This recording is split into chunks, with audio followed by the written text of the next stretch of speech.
UP Punjab में आज थमेगा चुनावी शोर। दोनों राज्यों में 20 फरवरी को होना है मतदान। यूपी में तीसरे चरण का चुनाव प्रचार आज थम जाएगा।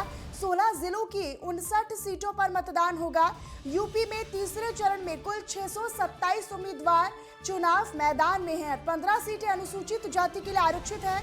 पंजाब में एक ही चरण में वोट डाले जाएंगे। राज्य की सभी 117 सीटों पर मतदान होगा। 34 सीटें अनुसूचित जाति के लिए पंजाब में आरक्षित है। शाम 6 बजे के बाद चुनाव प्रचार पर रोक है।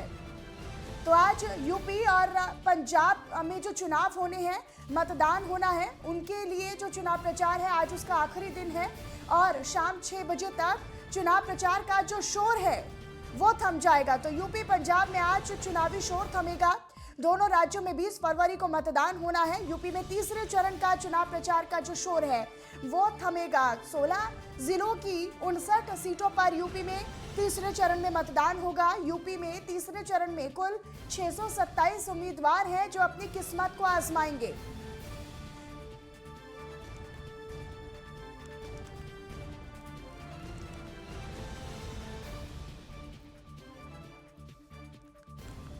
तो 15 सीटें अनुसूचित जाति के लिए आरक्षित हैं अगर यूपी की बात की जाए, और इसके अलावा 34 सीटें पंजाब में अनुसूचित जाति के लिए आरक्षित हैं। और महत्वपूर्ण जानकारी यही कि यूपी पंजाब में आज जो चुनावी शोर है, चुनाव प्रचार है, आज उसका आखिरी दिन है, वो थमता नजर आएगा और शाम 6 बजे तक चुनाव प्रचार थमेगा। और इसी खबर पर ज्यादा जानकारी हमें हमारे संवाददाता जुड़े हुए हैं वो देंगे। ईशा ठाकुर पंजाब से हमारे साथ जुड़ी हुई हैं और वहीं लखनऊ से हमारे साथ प्रदीप आनंद श्रीवास्तव हमारे सहयोगी ज्यादा जानकारी के साथ जुड़े हुए हैं। सबसे पहले प्रदीप, आप ही का रुख करूंगी। और यूपी में भी आज जो चुनाव प्रचार है तीसरे चरण के लिए वो थम जाएगा। क्या कुछ तैयारियां अभी तक आप देख पा रहे हैं ग्राउंड जीरो पर? क्या कुछ तैयारियां हैं, क्या कैसी व्यवस्थाएं हैं?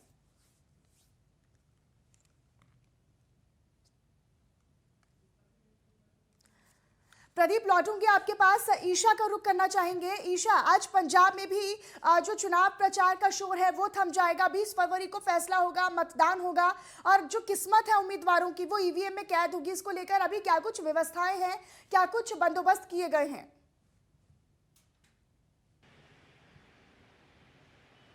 जी बिल्कुल मनीषा, आज शाम 6 बजे की जो गाइडलाइंस है वो चुनाव आयोग की तरफ से जारी कर दी गई हैं। आज 6 बजे तक चुनाव प्रचार किया जा सकता है। सभी राजनीतिक पार्टियों की तरफ से शाम 6 बजे चुनाव प्रचार थम जाएगा। पंजाब में 117 विधानसभा सीटों के लिए 20 फरवरी को यहाँ पर मतदान होने हैं, 10 मार्च को नतीजे आने हैं। लेकिन चुनाव आयोग की तरफ से जो दिशा निर्देश जारी किए गए हैं उसमें ये कह दिया गया है कि आज शाम 6 बजे के बाद कोई भी राजनीतिक नेता जो बाहरी राज्यों से आया है वो जितने भी 117 विधानसभा हलके हैं उन हलकों को उन्हें छोड़ना पड़ेगा। यानी कि जिस तरीके से चुनाव प्रचार के लिए जितनी भी पार्टियों के बड़े नेता हैं इस वक्त उन्होंने पूरी ताकत झोंक दी है, उन्हें 6 बजे से पहले पहले पंजाब छोड़ना होगा। और साथ ही 48 घंटे तक, यानी कि जब तक चुनाव आयोग की तरफ से जो दिशा निर्देश हैं 20 फरवरी को जो मतदान होना है उस दिन तक यहाँ पर डे ड्राइव भी घोषित कर दिया गया है। यानी कि जिस तरीके से देखा जाता है कि चुनाव के दौरान वोटरों को लुभाने के लिए शराब जिस तरीके से बांटी जाती है, यही वजह है कि जो डे ड्राइव है, डे है, उसे घोषित यहाँ पर किया जा रहा है चुनाव आयोग की तरफ से। और यहाँ पर ये भी देखना होगा कि आज जो राजनीतिक दल है किस तरीके से चुनाव प्रचार करते हैं। और साथ ही चुनाव आयोग ने ये भी दिशा निर्देश दिए हैं कि जो भी विज्ञापन इस वक्त जारी किए जा रहे हैं वो शाम 6 बजे के बाद टीवी या सोशल मीडिया पर नहीं दिखाए जा सकते हैं।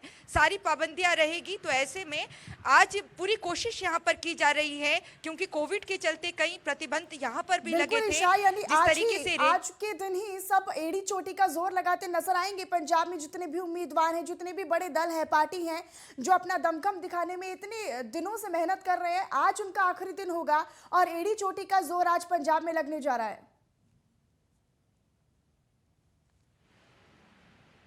बिल्कुल बिल्कुल, देखिए जिस तरीके से अगर हम बात करें बीजेपी की, बीजेपी में देखिए 4 दिनों के भीतर प्रधानमंत्री नरेंद्र मोदी ने मालवा, दोवा, माझा ये तीनों रीजन जो क्षेत्र हैं उन्हें कवर किया है। और कहीं ना कहीं कोशिश यहाँ पर की है, पंजाब की जनता से ये मांग की है कि बीजेपी को और बीजेपी गठबंधन को एक बार मौका दे, क्योंकि दूसरे राज्यों में देखा गया है कि बीजेपी सत्ता में काबिज है। ऐसे में पंजाब भी मौका दे। और दूसरी तरफ राहुल गांधी और प्रियंका गांधी की तरफ से भी मोर्चा संभाला गया था, लेकिन आज दोनों ही पंजाब में मौजूद नहीं हैं। लेकिन उनकी तरफ से भी यहाँ पर पूरी कोशिश की गई। अरविंद केजरीवाल आज तक माफ कीजिएगा पंजाब में मौजूद रहेंगे और आज वो भटिंडा में हैं। प्रेस कॉन्फ्रेंस भी वो करने वाले और ये हैं। देखना बेहद पूरी ही महत्वपूर्ण होगा कि आज जो उम्मीदवार हैं, जो बड़े चेहरे हैं, वो कितना प्रभाव यहाँ की जनता पर छोड़कर जाते हैं, क्योंकि 20 तारीख को यहाँ पर मतदान हो जाएगा। एक ही चरण में पंजाब में मतदान होने हैं। हमारे संवाददाता प्रदीप आनंद श्रीवास्तव लगातार हमारे साथ लाइव जुड़े हुए हैं लखनऊ से। रुक करते हैं प्रदीप आपका। देखिए, यूपी में भी आज जो चुनावी शोर है तीसरे चरण के लिए वो थम जाएगा। क्या कुछ व्यवस्थाएं आप देख पा रहे हैं? क्या कुछ बंदोबस्त है? जी मनीषा, जिस तरह से अभी सहयोगी ईशा जी ने बताया कि किस तरह से पंजाब में ड्राई डे घोषित किया गया, तो सबसे पहले मैं बताना चाहूंगा कि जो आबकारी नीति है उत्तर प्रदेश में जिन जगहों पे चुनाव है वहां पर ड्राई डे घोषित कर दिया गया है। मतलब ये कि 48 घंटे तक कोई भी शराब की दुकान न खोली जाएगी, नहीं शराब जो है लोग खरीद सकेंगे। सबसे बड़ा एक जो फैक्टर होता है चुनाव में वो यही होता है कि जो अंतिम क्षण होते हैं उसमें प्रत्याशी जो है वोटरों को लुभाने के लिए शराब का वितरण करते हैं और भारी पैमाने पर धांधली होती है। और अगर हम देखें तो जो जिन तीसरे चरणों में जिन जिलों में चुनाव होना है उन जिलों में 2-3 ऐसे बूथ हैं जो बहुत ही संवेदनशील चिन्हित किए गए हैं। उन बूथों के ऊपर पैरामिलिट्री फोर्सेस की तैनाती कर दी गई है, सीसीटीवी कैमरे लगा दिए गए हैं। और अगर बात करें तो पीएससी की भी एक्स्ट्रा फोर्सेज वहां पर जो है डिप्यूट कर दी गई है, तैनात कर दी गई है। इसके अलावा अगर हम देखें तो आज शाम को 6 बजे तक जितने भी बड़े नेता हैं सब उन क्षेत्रों से वापस पूर्वी क्षेत्र की तरफ, अवध क्षेत्र की तरफ प्रस्थान करेंगे, क्योंकि तीसरा रण भी जो है अब करीब करीब खत्म होता हुआ नजर आ रहा है। यानी 20 तारीख को वोटिंग जो है होनी है, तो निश्चित रूप से जो 48 घंटे है, ये 48 घंटे काफी जो है महत्वपूर्ण होते हैं। लेकिन एक बात है कि उत्तर प्रदेश में जो प्रत्याशी है वो डोर टू डोर जनसंपर्क कर सकता है बिना किसी वो पंपलेट के, बिना किसी कागज के। तो उसको इस बात की छूट मिली हुई है। लेकिन अगर हम बात करें तो कोई भी बड़ा नेता किसी भी अपने प्रत्याशी के कन्विंसिंग के लिए कोई जनसभा या फिर कोई नुक्कड़ सभा या फिर डोर टू डोर अब प्रचार नहीं कर सकता है। लेकिन प्रदीप, इस तीसरे चरण की अगर हम बात करें तो इसमें बड़े जो यूपी के जो मंत्री हैं, जो बड़े चेहरे हैं, वो भी इस बार अपनी साख दांव पर लगाकर चुनावी मैदान में खड़े हैं। चाहे हम एसपी सिंह बघेल की बात कर ले करहल विधानसभा सीट से, या फिर अखिलेश यादव की जो कि पहली बार विधानसभा चुनाव लड़ रहे हैं। इस बार इन सभी दिग्गज और मंझे हुए नेताओं की जो साख है, जो प्रतिष्ठा है, वो इस बार दांव पर लगी है। कि काफी सुरेश महाना की बात करें, सतीश महाना की बात करें, माफ कीजिएगा, सुरेश खन्ना की बात करें, या फिर अब केंद्रीय राज्य मंत्री एसपी सिंह बघेल की बात करें। अगर हम लखनऊ के तरफ बढ़ते हैं तो उत्तर प्रदेश के कानून मंत्री ब्रजेश पाठक हैं। तमाम ऐसे बड़े मंत्री हैं, बड़े नाम हैं जो इस समय चुनाव लड़ रहे हैं। उनका जो भाग्य विधाता है वो उनका वोटर है। और निश्चित रूप से जिन चरणों में ये मतदान हो रहे हैं उन चरणों में बड़े चेहरे जो है चुनाव मैदान में है। तो अब देखना यह है कि जो वोटर्स हैं वो किस तरह से जो उनके प्रत्याशी हैं उनके पक्ष में किस तरह से वोट करते हैं, किस मुद्दे को लेकर वोट करते हैं। हो सकता है कि विकास का मुद्दा हावी हो सकता है कि जो देश में, जो उत्तर प्रदेश में जिस तरह से जातिगत समीकरण को साधने की कोशिश की गई, तो कई ऐसे विधानसभा है जहां पर जातिगत समीकरण की भी बात हो सकती है।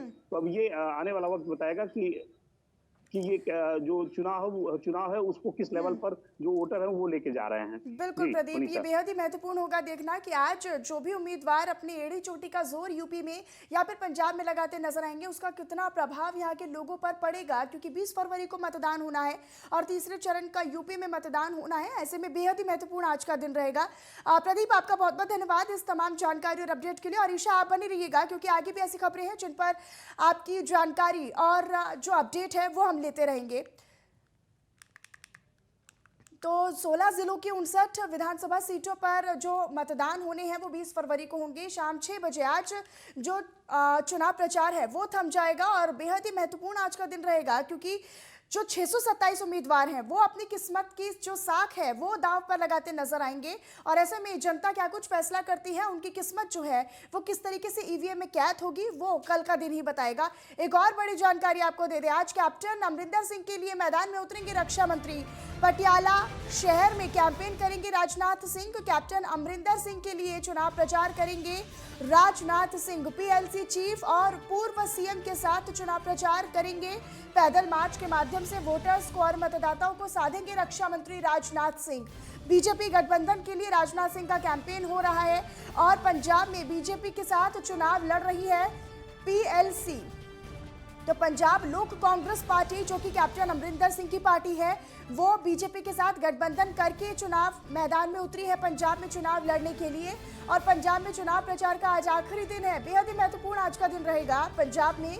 और राज्य में 20 फरवरी को सभी 117 सीटों पर मतदान होने हैं। पंजाब में 10 मार्च को चुनाव के नतीजे आएंगे, चुनाव के परिणाम आएंगे। लेकिन उससे पहले हर दल, हर पार्टी जो है वो अपने आप को मजबूत करने की कवायद कर रही है। और ऐसे में कैप्टन अमरिंदर सिंह के लिए रक्षा मंत्री राजनाथ सिंह आज चुनावी मैदान में उतरेंगे।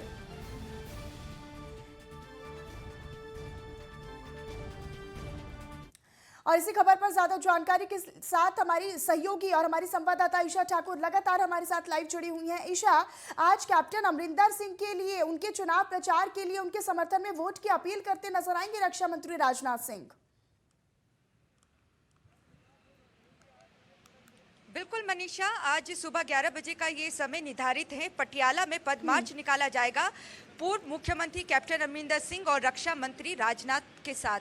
तो आप ये यहाँ पर देखिए, जो मुख्य चीजें देखने वाली बात है, क्योंकि पटियाला शहरी कैप्टन अमरिंदर सिंह का गढ़ है, वहां से वो पद मार्च निकालेंगे और पटियाला शहरी से चुनाव लड़ रहे हैं कैप्टन अमरिंदर सिंह। और यहाँ पर देखिए, जिस तरीके से कैप्टन अमरिंदर सिंह हमेशा ही बात करते हैं कि देश ही सर्वोपरि है, देश से ऊपर कुछ नहीं, राष्ट्रवाद की वो बात करते हैं। और पंजाब एक ऐसा सूबा है जो बॉर्डर से सटा हुआ है, अंतर्राष्ट्रीय सीमा लगती है पंजाब से, जिस वजह से पंजाब को संवेदनशील राज्य माना जाता है। और रक्षा मंत्री और कैप्टन अमरिंदर जब दोनों साथ होंगे, दोनों की तरफ से हमेशा ही राष्ट्रवाद के मुद्दे को हमेशा ही उठाया जाता है।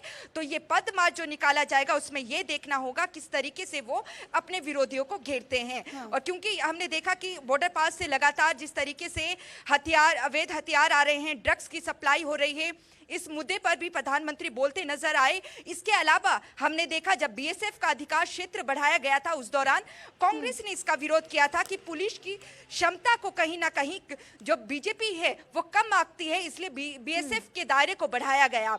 तो ऐसे में ये तमाम वो मुद्दे हैं राष्ट्रवाद से जुड़े हुए, पंजाब के बॉर्डर से जुड़े हुए, जिसको भुनाने की वो कोशिश करेंगे। लेकिन इस वक्त जो पंजाब की राजनीति गरमाई हुई है, वो कुमार विश्वास के कारण गरमाई हुई है।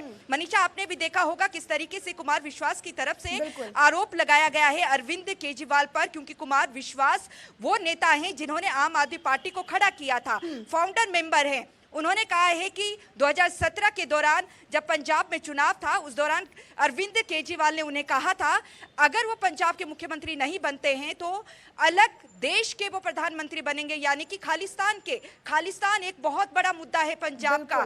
जो खालिस्तानी समर्थक है वो चाहते हैं कि पंजाब को भारत से ही अलग कर दे। यही वजह कुमार विश्वास की उस वीडियो को हर जगह चलाने से रोक दिया गया, उस पर रोक लगा दी गई है। लेकिन ईशा, अगर हम आज के कार्यक्रम की बात करें, रक्षा मंत्री राजनाथ सिंह के कार्यक्रम की, तो वो कितने समय पर यहाँ पर पहुंचेंगे? क्या कुछ समय निर्धारित है?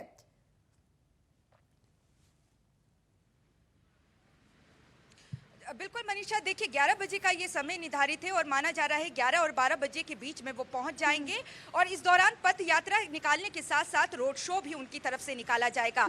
जो आपने जिक्र किया कुमार विश्वास का, चुनाव आयोग ने जो रोक लगाई थी, फिलहाल उस रोक को हटा दिया गया है। और अब जो है दोबारा से जो राजनीतिक पार्टियां हैं इस मुद्दे को भुनाने में लगी है, क्योंकि चुनाव आयोग की तरफ से जिस तरीके से पहले आदेश जारी किया गया कि कुमार विश्वास जो मुद्दा उठा रहे हैं उसे नहीं उठाया जाए, सोशल मीडिया पर भी और टीवी पर भी। लेकिन चुनाव आयोग ने दोबारा अपने आदेश जारी किए, उसमें कह दिया गया है कि वो अपने उस निर्देश को वापस लेते हैं, विड्रॉ करते हैं। तो ऐसे में आज ये भी माना जा रहा है कि जितनी भी राजनीतिक पार्टियां हैं कहीं ना कहीं अरविंद केजरीवाल को घेरती हुई नजर आएगी, क्योंकि अरविंद केजरीवाल 10 मार्च के नतीजे से पहले ही ये घोषणा कर चुके हैं पूर्ण बहुमत से उन्हीं की सरकार बनने वाली है। वो यहाँ तक कह चुके हैं कि मुख्यमंत्री चरणजीत सिंह चन्नी दोनों हल्कों से चुनाव लड़ रहे हैं। जनता करेगी कि 20 फरवरी को मतदान होना है और उसके बाद 10 मार्च को नतीजे आएंगे, जिसके बाद ये साफ हो जाएगा कि आखिरकार जनता ने क्या कुछ फैसला किया है, क्या कुछ तस्वीर सामने निकल कर आएगी। वो 10 मार्च को ईशा पता लगेगा और साफ हो पाएगा। ईशा, आपकी नजर लगातार बनाकर रखिएगा, आगे भी आपसे जानकारी और अपडेट लेते रहेंगे। बहरहाल बहुत बहुत धन्यवाद ईशा आपका इस तमाम जानकारी और अपडेट के लिए। खबरों में आगे बढ़ते हैं, बात करेंगे बांदा की, जहां पर बांदा में एडीजी जोन प्रयागराज प्रेम प्रकाश ने जिले के समस्त राजपत्रित अधिकारियों के साथ समीक्षा बैठक की और पुलिस लाइन स्थित सभागार में आने वाले विधानसभा चुनाव को लेकर समीक्षा हुई और बैठक में एडीजी जोन प्रयागराज ने यह कहा कि मतदान केंद्रों पर उचित सुरक्षा व्यवस्था सुनिश्चित की जाए और साथ ही साथ चुनाव के दौरान व्यवधान उत्पन्न करने वाले संभावित अराजक तत्वों पर सख्त निगरानी रखते हुए कार्रवाई भी की जाए। इस दौरान उन्होंने आम लोगों को भयमुक्त होकर और निर्भीक होकर मतदान करने के लिए जागरूक करने के लिए भी निर्देश दिए हैं। उन्होंने कहा कि जनपद बांदा में होने वाले मतदान को काफी कम समय में पूरा करने का जो समय है वो रह गया है, जिसको देखते हुए चुनाव के दौरान जनपद में बाहर से आने वाली फोर्स के ठहरने की व्यवस्था दुरुस्त करने के साथ ही साथ सभी मतदान केंद्रों पर उचित सुरक्षा व्यवस्था सुनिश्चित की जाए।